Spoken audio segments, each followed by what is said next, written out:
KNON 89.3 FM in Dallas and Fort Worth, the voice of the people. Business owners, tell KNON's listeners about your business. You can put your business or event on KNON. KNON currently has space available to run announcements for you. Tell KNON's listeners about your goods, services, nightclub, concert, or event. Help keep the voice of the people on the air while putting your information on the air. KNON's been named the #1 radio station in Dallas by both the Dallas Observer and D Magazine. Put your business with Dallas's #1 station. Call now for more information at 214-828-9500, extension 227, or extension 233. For more information, go to KNON.org and click on the Run Spots on KNON page. It's a great way for your business to support community radio while letting more people know about you. What a game! What a game! Jim Schutze with Get Off My Lawn. Good to be back. I wasn't here last week. Eric Celeste handled the show. I hope he took good care of you. This is Get Off My Lawn, the show where we try to talk about what's really going on in the city, and especially at City Hall. And we're honored, pleased, and excited to have Councilman Scott Griggs with us today. Thank you very much for joining us this morning, Scott. Oh, thank you. It's a pleasure to be here. And I don't know what we'll talk about. We'll just talk about stuff randomly, I guess, whatever comes to mind. I was kind of thinking about the Nasher thing. And, I've been sort of thinking about that a lot in recent weeks. For those of you who are not familiar with it, we're referring to a dispute between two buildings downtown. One, the Nasher Sculpture Center, that's been there for, I think, a decade, and then a new building that went up across the street called Museum Tower. It's a 42-story condominium tower sheathed in glass, and the Nasher has complained that the reflection from this new condo tower is spoiling the quality of the experience in the galleries inside and burning up the garden outside. All of this got more complex recently when it was revealed that a public relations man working for the Museum Tower people, those are the light reflecting people, had cooked up a couple of fake Facebook accounts and was using them to comment anonymously on blogs at the Dallas Morning News and at D Magazine. I have defended, in the stuff I've written for the Observer, I've defended the PR person, Mike Snyder, who's a former anchorman, well known in the market, for reasons that we may or may not get back into here. Councilman Griggs has been very, very critical of, let me not characterize the councilman's position. Let me allow you, if you would, to explain to listeners how you feel about that chapter, the Mike Snyder chapter. And well, I'd say I want to see the parties come together. I'm the unique position of being on the Dallas City Council, as well as being a trustee on the Dallas Police and Fire Pension System, which owns Museum Tower. Right. And I think it's in the best interest of the beneficiaries of the pension system, which represents our firefighters, police officers, and their families, as well as the city of Dallas and the Nasher, to continue negotiations and see if an agreement can be reached.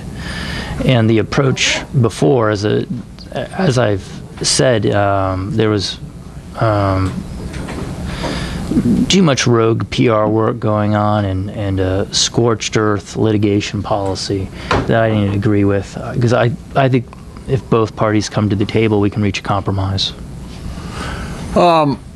If we were to go back to the very, very beginning of the Museum Tower story, back when the Police and Fire Pension Fund first decided to invest so heavily in this project, the Police and Fire Pension Fund is a 100% investor, is it not, in the project? Or correct? Yeah. So they've taken on they bit the whole bullet themselves. They didn't go in with somebody else to sort of lay off the risk. My impression was that there was a great deal of pressure brought to bear on the pension fund by former Mayor Tom Leppert and others on the council to do so. Do you think that's... I've probably just heard some of the same stories as you. I wasn't on the Dallas City Council at that time, or right. the pension fund. So who knows? So I mean, I just read about it through the morning news and the Observer. It seems there are some, and I don't know what we can attribute to comments on blogs now, because we know that sometimes we fib about who we are when we comment.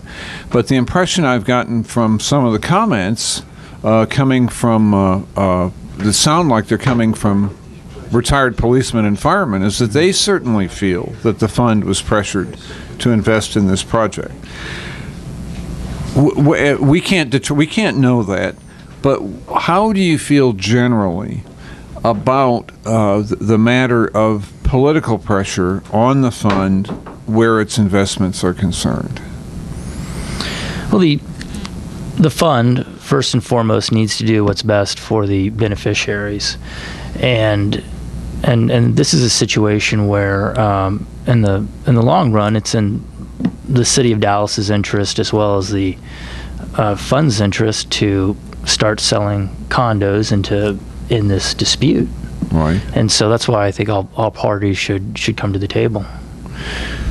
I guess what troubles me is that if there's any truth at all in the premise that it was political pressure that caused the fund to invest in this thing in the first place, are we not swinging simply too far in the other direction? The mayor has appointed 2 new council members to sit on the fund with you. 3 with you. And his avowed purpose in doing this is to bring about a resolution of this conflict.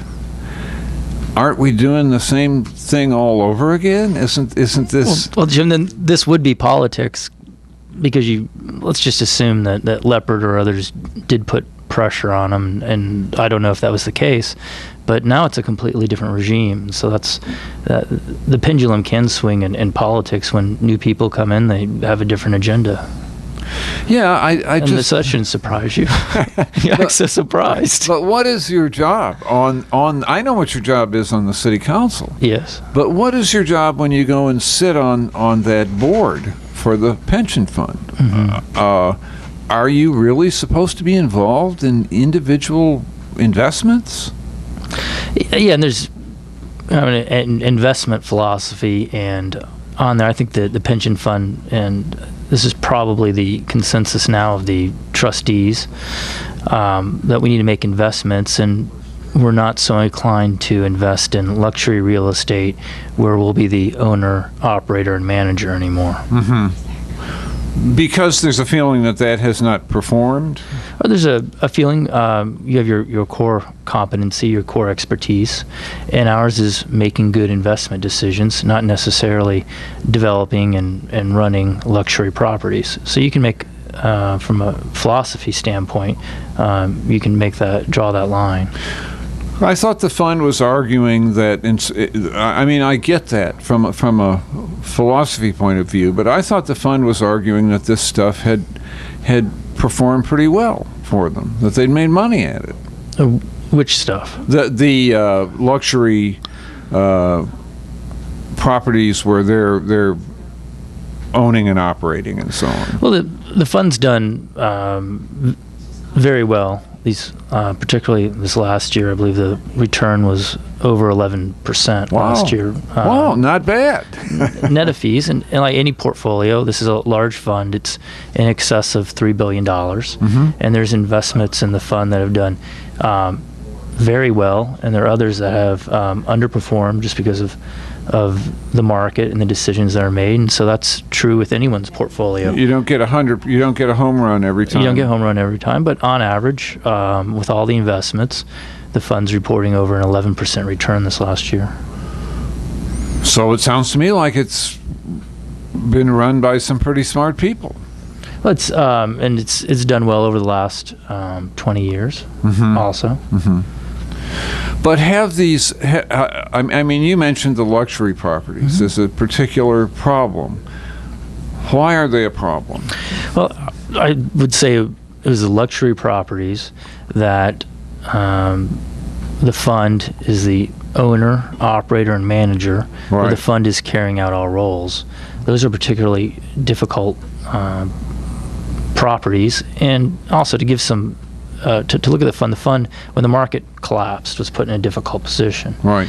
Either it was going to have to take a huge haircut or step up and become the owner and operator of these certain luxury properties. Example would be like one in Hawaii, Napa Valley, Museum Tower. Those types of decisions had to be made just given the market conditions. And that's a piece I didn't realize. So they were stepping into this ownership role to bail out the projects. Or if not, they would have to take a massive haircut at that time. So, so the decision at that time was to go ahead and go all in and to hold it for a long period of time and ride it out, because the alternative from what they knew at that time was going to be worse with the market collapsing and with other partners and investors not able to make various capital contributions.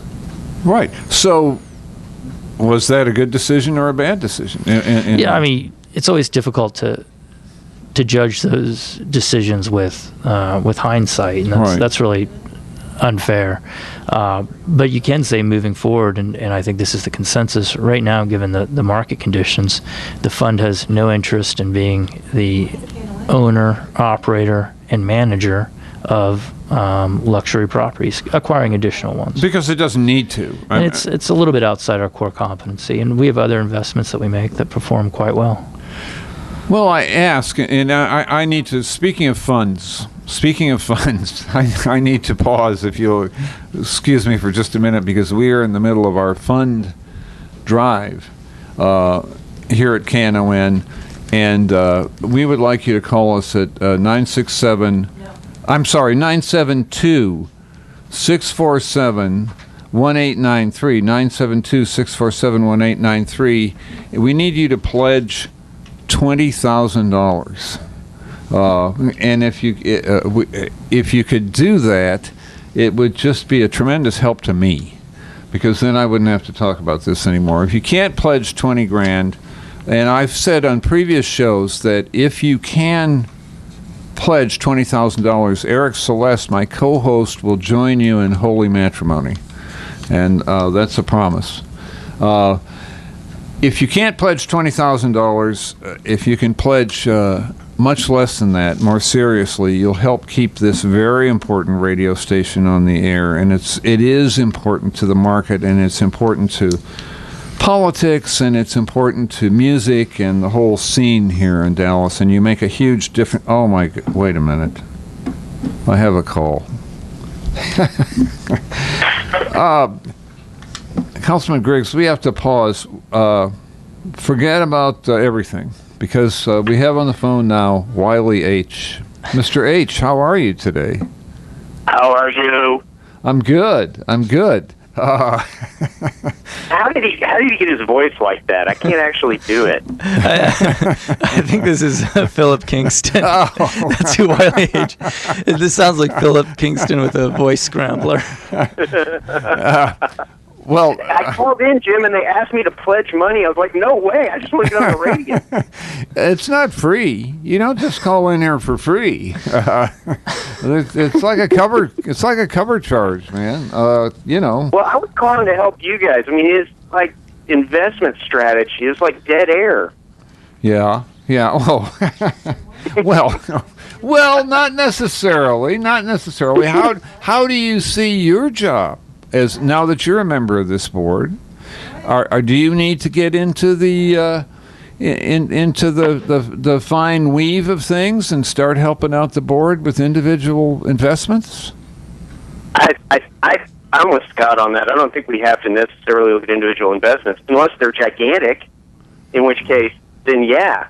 I mean, if it's an investment strategy where you're looking at a portfolio of investments, then that's one thing. But I mean, do we look at? I mean, Museum Tower is 100% owned, right? And that's something where we have to look at very specifically at, are we selling units? That's the only way to make money on that play. But there's been a characterization by the other side in the Nasher dispute of this, trying to portray the pension fund as stupid for jumping into this thing 100% and owning and operating it. Councilman Griggs has just explained that this was a decision to forestall tremendous losses when the market collapsed, rather than just taking a write-down on the whole thing, hanging on to it. And I'd say there's some other factors, but that was overall in the luxury. Yeah. That was a factor that came into play when the market went south, and then people needed to step up, and that was one of the motivating factors. There's some others at play. So, well, and Scott's smarter about it than I am, but I think it's a pretty simple concept that if you're trying to create a return that's above market, then you have to invest in alternative investments that don't just return market returns. Mm-hmm. Yeah. So was the board? If you look at the board's performance over the last 10 years, have they been a smart board or a dumb board? Okay. I'd say smart, wouldn't you, Scott? I mean, we want to make sure that we continue to be smart, but the 10-year performance appears good to me. Okay. I would agree with that, and obviously, as we go through, part of the job that Philip, myself, Lee, and Tanel will do is we're going to ask the tough questions and make sure the valuations are there with the assets moving forward. Now, Councilman Kingston has brought up the very important issue of selling units. We have a different Wiley H. waiting. We'll have to wait just a minute. This Wiley H. is For real? A female Wiley H. who's waiting. Everybody's Wiley H. isn't female. Everybody's Wiley H. now, but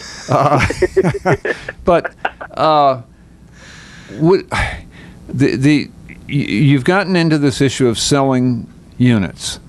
So does either of you feel that the proponents of the Nasher's position, the Nasher partisans, have worked to stall sales at Museum Tower? I don't have any indication that has happened, Jim. The negative press has probably not been good for sales, but I think that's part of what the board has asked me and Tanel and Lee and this really smart police officer named Ken Haven to work on is, reaching back out to the Nasher folks and to the Arts District in general to see how we can, make that a workable neighborhood where we have some sort of harmony and where the Museum Tower can be really successful. Well, okay, let me try out a story on you. And I think it's a story that's been out there, that the Museum Tower, after paying for a bunch of research, presented the Nasher with a technical solution, these different eyeballs that you put up on the roof, that oculi that are invisible from the ground, and the new ones look almost exactly like the old ones, and it completely resolves the issue of light reflected from Museum Tower, and the Nasher has refused even to try it, even to test it.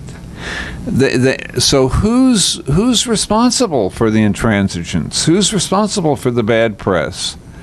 And that's what's going on now with the actions that the pension board's taking and putting together this committee of people with fresh eyes. Mm-hmm. Is the past. We can't do anything about it. Right. We're going to send these 4 people in who are new to the pension board with fresh eyes to sit down with the Nasher folks and to reach a solution. Mm-hmm. And nothing's off the table, and both of them will talk, and that's how we're going to move things forward from here and hopefully get a resolution pretty soon. Ditto. Go ahead. I said ditto. Oh, ditto. Okay, I thought you said. Well, I have another question. Maybe this isn't the right place to ask it, but could I borrow some money from you? We'll talk about it after the show, okay? What kind of return are you offering? I'll return. I'll return after this break. So, we'll see you in a minute.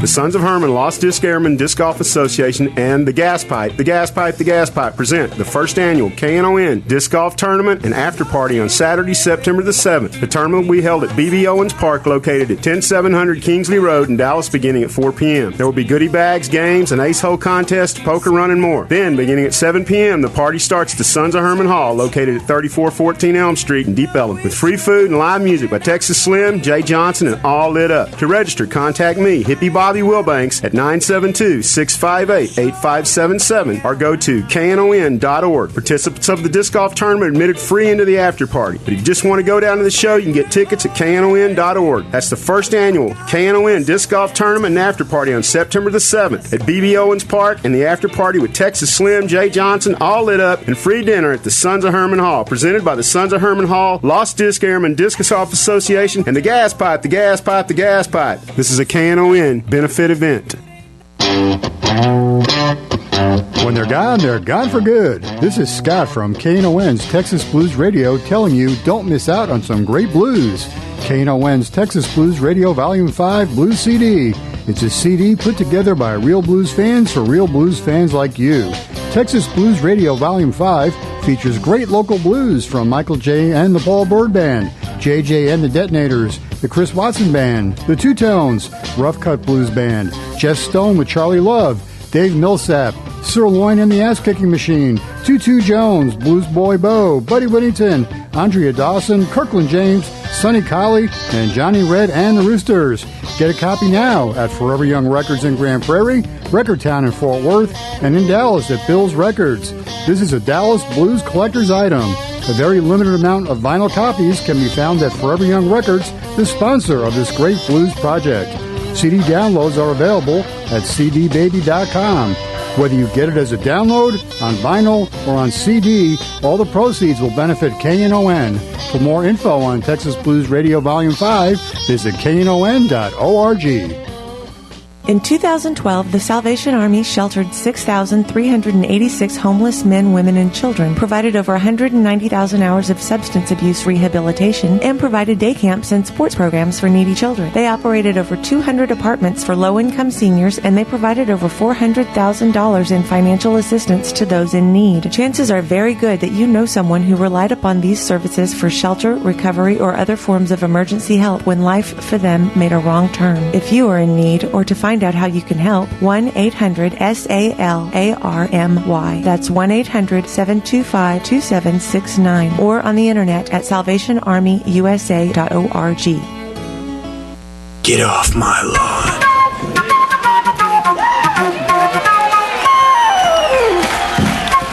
Jim Schutze back with Councilman Scott Griggs. We're discussing the Nasher issue, and we've been talking about the public relations battle over it and a lot of the bad press. Some of this had to do with the outing of public relations man Mike Snyder, who had used some fake personas to comment on the Morning News blog and D Magazine blog. I had sort of gone after the news because they outed Snyder, but they didn't out some of the fake name commenters who were commenting on the other side, notably Wiley H. I started to say Mr. Wiley H., and then I wondered, why would I make that assumption? Now, it so happens that we have a Wiley H. on the phone. Again, this will be our second Wiley H. this hour. The first one turned out to be Councilman Philip Kingston making a joke. Now, is Wiley H. number 2 still with us? Hello? I am. Hello. My gosh, boy, these issues are it's so touchy to make these kinds of assumptions about people, but your voice sounds as if, oh, well, forget it. Let's not even go there. How are you this morning, Wiley? I'm fine, and my voice is different because last time I felt like you were scared, a little bit intimidated by me, and so I'm trying to soften my image. Oh, well, thank you. I was scared. I was frightened. It was like an Alfred Hitchcock movie. I thought you were going to demand ransom. But then I thought, who would demand ransom of me?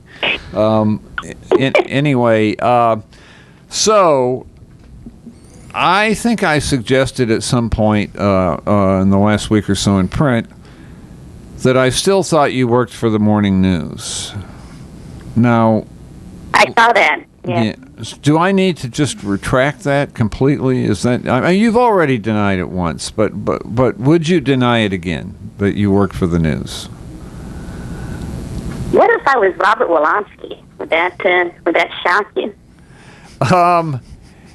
Only for one reason. You seem to know way too much, and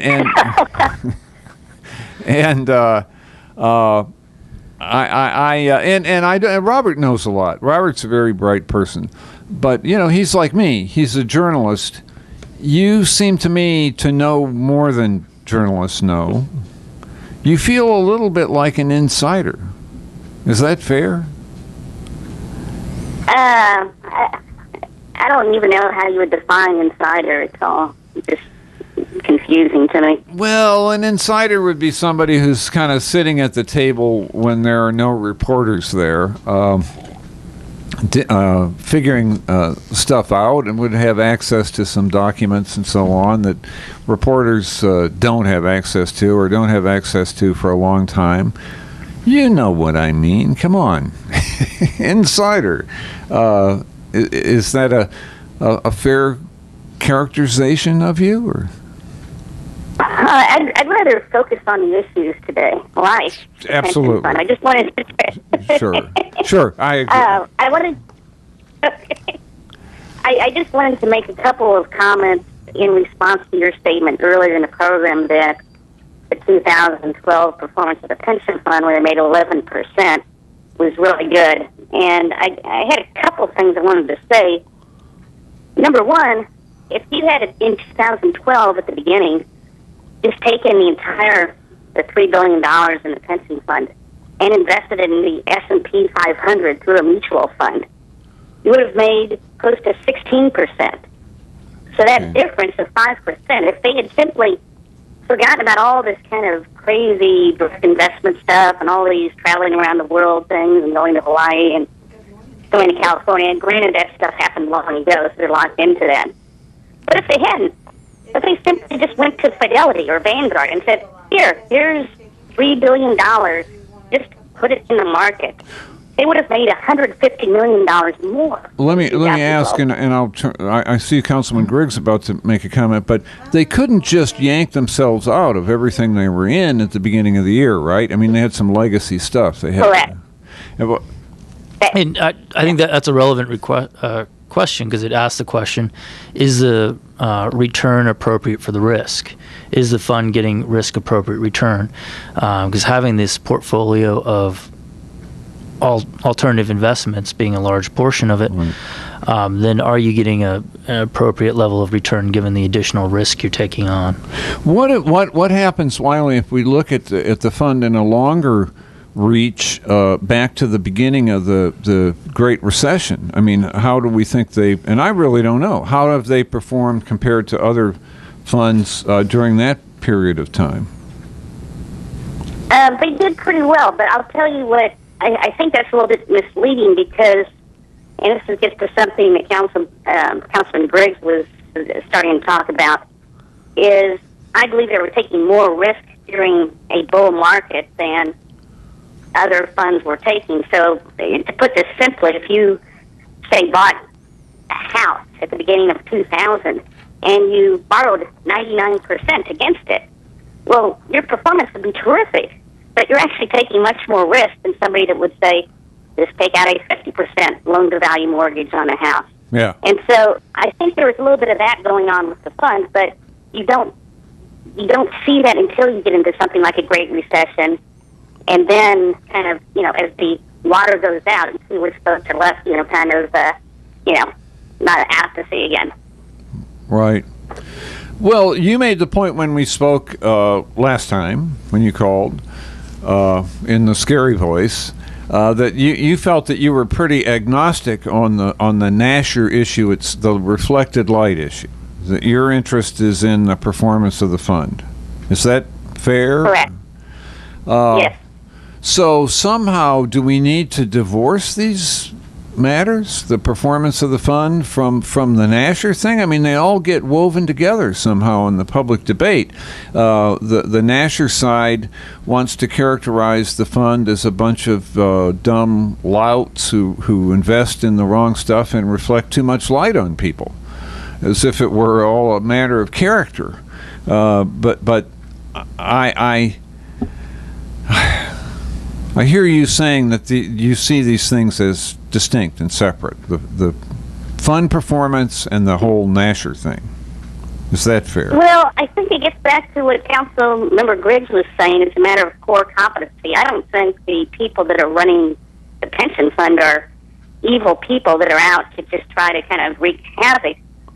But I also don't believe that it really should be their business to be acting as owner-operators and developing $200 million towers in the middle of town. If they want to invest in a fund that's operated by professional real estate developers that has a diversified portfolio of property, well, that's one thing. But it's very different when you talk about going and building a tower yourself. Or just be like you and Councilmember Griggs just saying they're going to go build a tower. That's a very, with no other investors and acting as the manager, that's a very difficult thing. But Councilman Griggs, I thought I heard you offering kind of an explanation of that they became this owner-operator as a way to avoid an even worse beating. And that's true with, particularly with some of the investments in Hawaii, the luxury investments there, and the ones in Napa. As the partners went away, the fund kind of went all in and became owner-operator. I just, when you focus all of this into the Nasher dispute, and you have all this conversation about the fund and the core competence of the fund managers, I don't know. It seems to me if we're gonna turn that into the debate, there's another side of the conversation. What about the core competence of the Nasher? Did they make a really smart move by putting the sculpture center in Dallas? If you compare their patronage, their visitors to it took them 10 years to hit 1 million visitors. It's taken the Perot 6 months to hit 500,000. Maybe there's some core competence concern to go around. Is that possible? Or? No, the Nasher's an absolutely a great addition to the arts district. And so we're very happy that it's here in the city of Dallas, and it'll continue to be here in Dallas. Sure. And I didn't mean to speak sacrilegiously of art. I know that art is sacrosanct, and that we must not question the primacy of art in all matters. But it's sort of the Nasher side that has made this an issue of that has sort of personalized it and made it an issue about the way the fund is run. So it seems to me turnabout is fair play. It's fair to look at the Nasher and ask how they're doing. Wiley, do you think that's fair, or do you not give a... One thing I'm kind of interested in is, and I think I blogged something about this week, is there was this restrictive covenant on the Museum Tower property at some point, and I don't understand why it went away. Yeah. How did that happen? And I would like to understand that. Yeah, and doesn't Museum Tower, well, we don't know how it happened, but it would seem that that the Nasher bears some responsibility for that covenant. This covenant we're talking about is one that would have inhibited the amount of light that Museum Tower could reflect. It would have required a different design of Museum Tower. And that covenant went away. Are we all agreed here?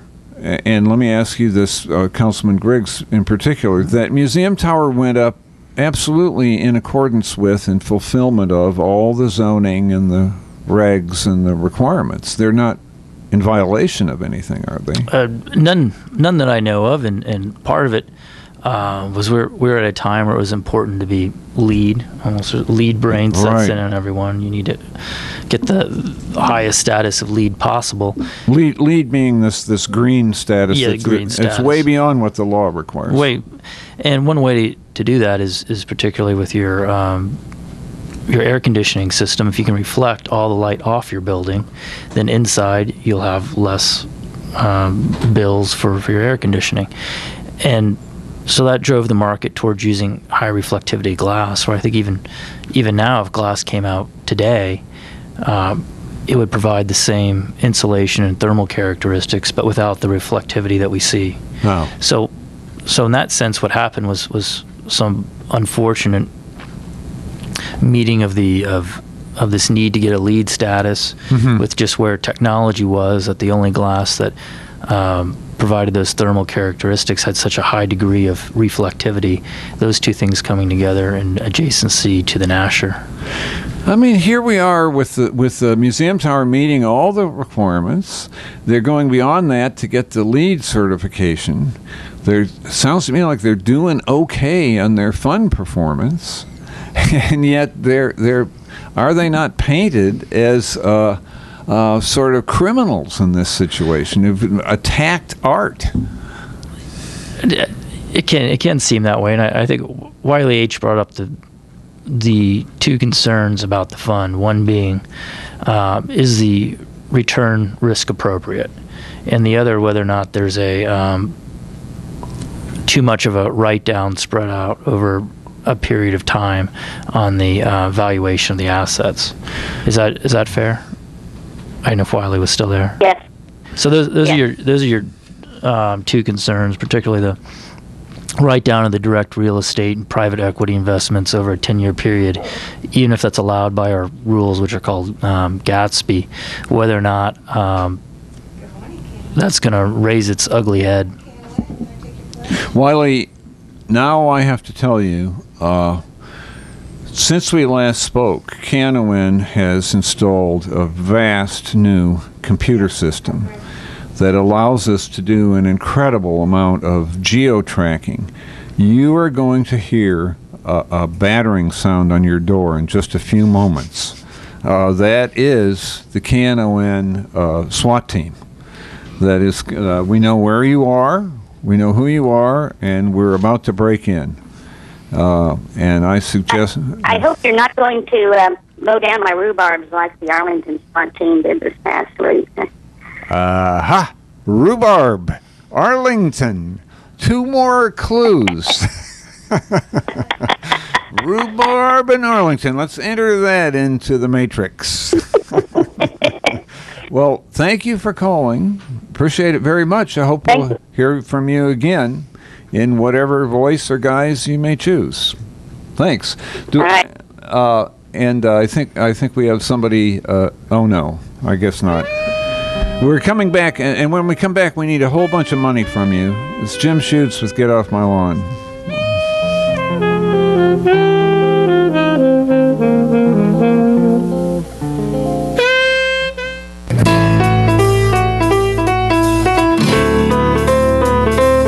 Ladies and gentlemen, as part of the Knon 30th Anniversary Concert Series, Knon presents the live recording of Western Swing Masters, the Light Crust Doughboys. Come be a part of the historic live recording to be submitted for Grammy consideration on Sunday, August 25th at Sons of Herman Hall. Also on the show are Western Swing innovators Shoot Low Sheriff. Free barbecue while it lasts. Doors open at 5 p.m. and the music starts at 6. Dust off your dancing boots and join us for a Sunday evening of the finest Western swing on the planet. Tickets are now available at knon.org, Bill's Records, and Forever Young Records. That's the live recording of the Light Crust Doughboys with guests Shoot Low Sheriff and free barbecue Sunday, August 25th at the Sons of Herman Hall, located at 3414 Elm Street in Deep Elm. This is a Knon benefit event.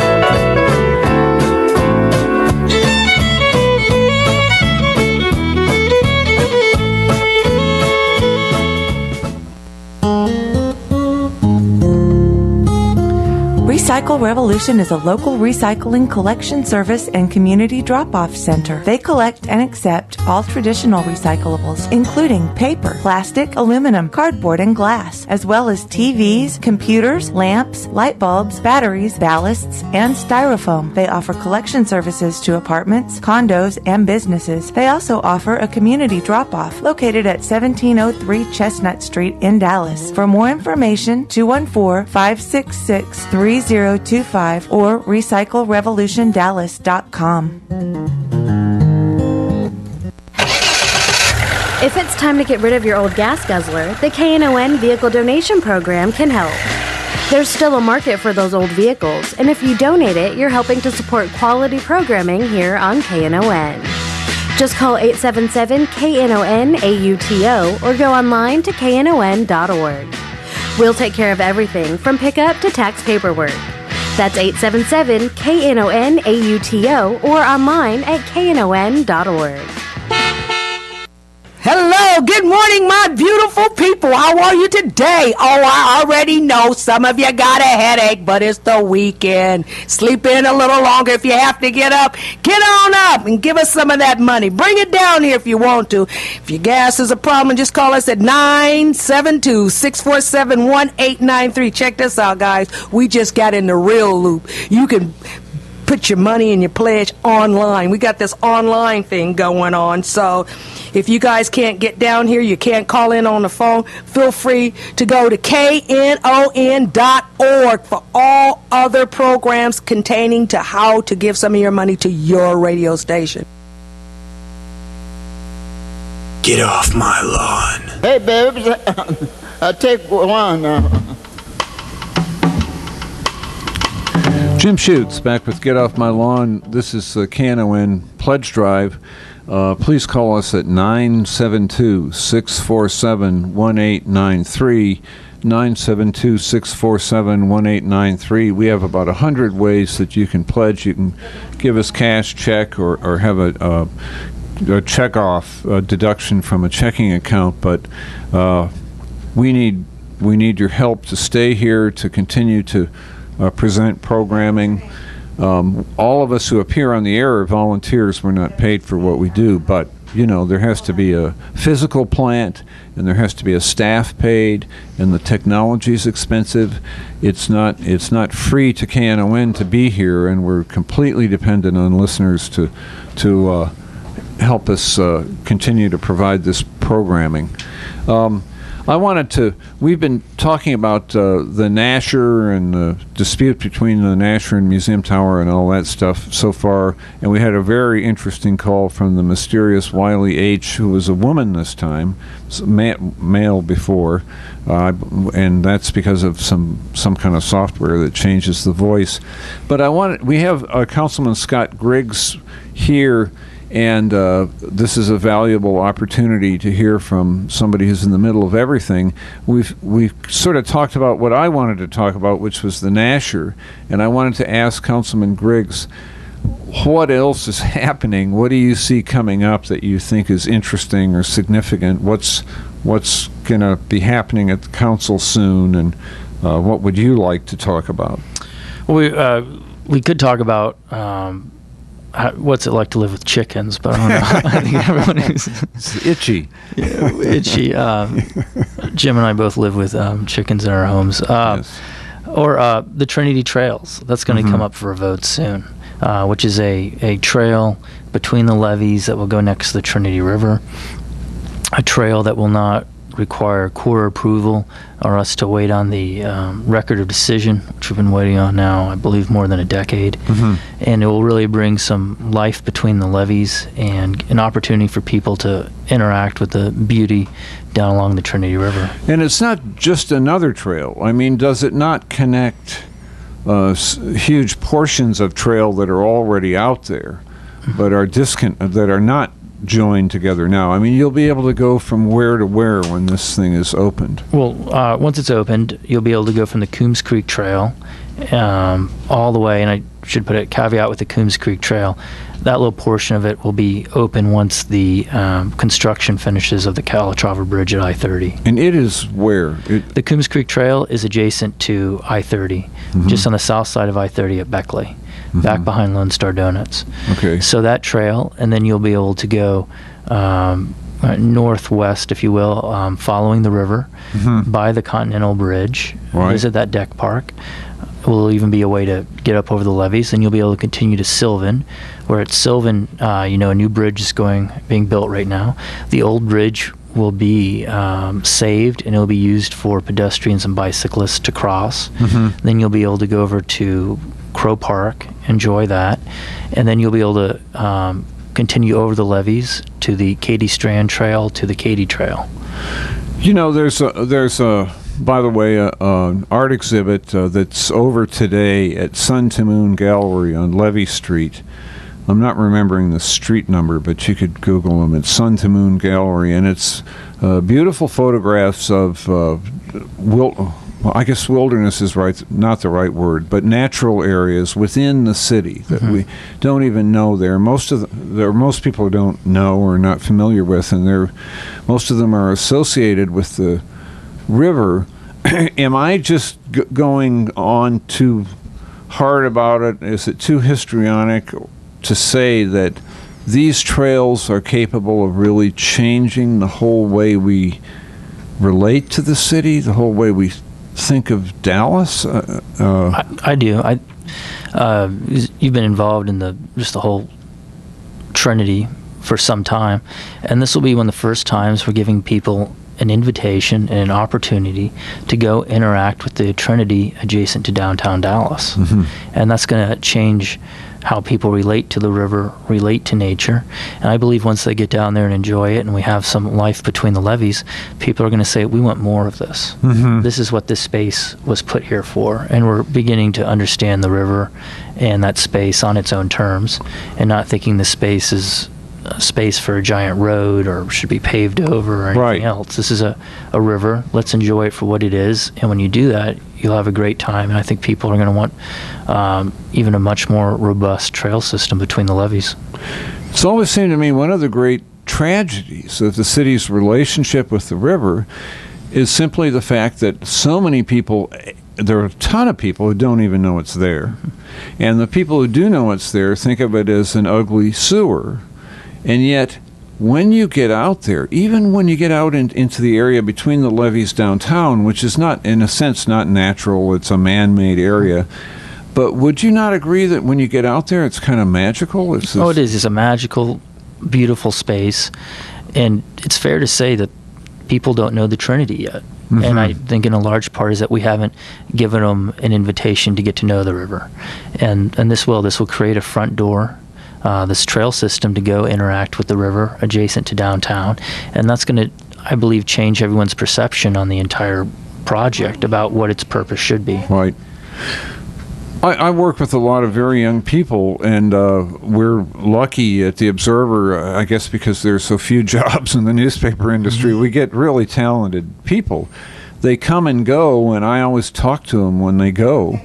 And a lot of young, talented people now will pick up stakes and leave the city and go somewhere else for without a job in the other place in order to be in a place where they can have some kind of outdoor life. It just seems to be very, very important to people under 40. It is, and in the way cities, these 21st century cities, there's two things people are looking for. One is contact with other people, and two is contact with nature. And in the city of Dallas, we're coming around now to providing higher quality public spaces that give contact between people, but the Trinity and our other parks are going to be a huge resource to provide that contact with nature, which is just part of one of the ingredients to make a great city. Well, before we leave the air, I hope you'll tell us how this trail came into being, because it wasn't just easy. We do have a caller on line 4 who's either WC, if he's American, or WC, if it's a French caller. Are you still there? WC? Yes, sir, I'm still there. What's up today? Is it WC? Yes, sir. Okay. That's correct. Yeah. I just wanted to put in my 2 cents worth on the topic of discussion today, in both instances. That, to me, what you're really talking about in a broader sense is a quality of life issues that are, very that are affected by the policies that the city of Dallas is willing to bring to bear in that. And you mean in both instances? You mean both the Nasher deal and the trail that we're talking about? Yes, exactly. Okay. They both are quality of life issues. Now, for the people living in the tower, living next door to a world-class museum is part of the selling point of being there. That's why they want to be there. They want to be part of that. Right. Likewise, the people of the Nasher, if they feel like they're an ant underneath a magnifying glass, that diminishes their quality of life for the people that are there. Sure. So, it has to be, in some sense, taken in the greatest good for the greatest majority. Yep, sure. That the decisions become made. Well, let me ask Councilman Griggs how he would. Hang on for a second. We got a pledge. I can't believe it. Marshall Bierwinkle, thank you. A generous pledge that we're sharing with this show and Workers Beat. And I think the handwriting is a little unclear here. I think it says 5% to Workers Beat, 95% to Get Off My Lawn. Maybe that's wrong. Maybe I'm misreading that. But Marshall, thank you very much for your support of the show. It's very important to us. This is KNON's Pledge Drive Week. We're at 972-647-1893, 972-647-1893, and we want to thank Marshall Bierwinkle for this generous pledge. Councilman Griggs, the WC has made this point that these are, I was talking about the fact that Museum Tower hadn't broken any laws and they'd met all the regs, but he does make the point that there's this larger issue of quality of life and how we get along with each other in the city. Do you? Oh, I completely agree, and that's going to be one of the biggest issues. What we're facing is what do we do with the space between the buildings? How do we make sure that's a high quality space, that noise isn't traveling from one side to the other, too much noise, too much light from one side to the other? How do you create a space that people want to be in and people want to enjoy, and where you're not infringing on your neighbor's rights? WC, thanks very much for calling. And I appreciate the opportunity. I wanted to ask Councilman Scott Griggs before we run out of time here. Just, it's not that I want to go back and pull off every scab, even though that is what we're paid for in my business. you do it so well. Oh, well, thanks. I've had surgical training. But anyway, I think it's important to note that this trail that you're talking about, which is a key link in the trail system, and this came about how? Remind me of why we're even getting this thing. Well, we made it part of the 2012 bond program. And you say we. It was Angela Hunt, myself, and Mayor Rawlings all put money together, some of our funds in the bond program, to say that we can do something now between the levees. We can put a trail system in there. We don't have to wait on the Corps for these recreational amenities. We can separate recreation from the Trinity Toll Road, and we can get people down there. Now, last I heard, it looked as if this was a done deal, and was there not a big sort of a wrinkle that came along? There was. All along we were told the way we were going to do this is we're going to call these maintenance roads, these 16-foot wide trails, and then it was, I think last June, when this was at the Trinity River Corridor Project Committee, that there was suddenly this issue came up of safety. What if a maintenance truck comes down the road and hits people, and our maintenance drivers can't be trusted because they all like to drive at 50 or 60 miles an hour? Just runs over a bunch of bicycle right. people. And if you've been on the Katy Trail, almost every morning there's maintenance vehicles out taking care of that, and the drivers are careful, and we haven't had an accident involving any of our maintenance vehicles. And so they would take the same care down between the levees. No, not run over probably any bicycles at all, right? or people. Our maintenance trucks will be will be very careful. So some safety concerns were raised, which weren't raised when we initially rolled this project out, or when we initially started work on this project, which was in June 2011. Is when this project came about. Can we build a trail system that people can enjoy today that doesn't have anything to do with the Trinity Toll Road, and that doesn't require the Corps to sign off on any record of decision or otherwise? Now, I immediately got paranoid. You'll be very surprised to hear that when this came up, because I've always felt that there was a reluctance on the part of the people who are the champions of the toll road to do anything that would encourage people to go out there and get affectionate about the river bottom. I've always felt that there was, if anything, a will to prevent that from happening. I think you're right. You look at the history of the toll road. The toll road was needed because without the toll road, we couldn't untangle the Mixmaster and Project Pegasus. We were told. But now we found out that's not the case at all. And now components of Project Pegasus are moving forward without a toll road. You don't need a super reliever route.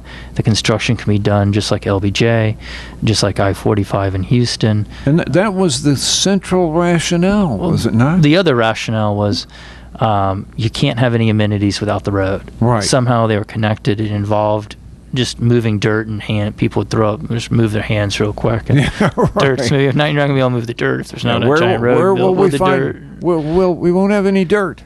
Things like that, and so this project kind of says you can go down there and put something that people are going to use on a day in, day out basis, really enjoy, without having the road. Right. And so that in the discussion of the toll road, it raises a question about the second element, which various toll road supporters have always said you absolutely need the toll road, or we won't do any components of Project Pegasus or the Horseshoe. Right. And without it, you won't get a single amenity. Right.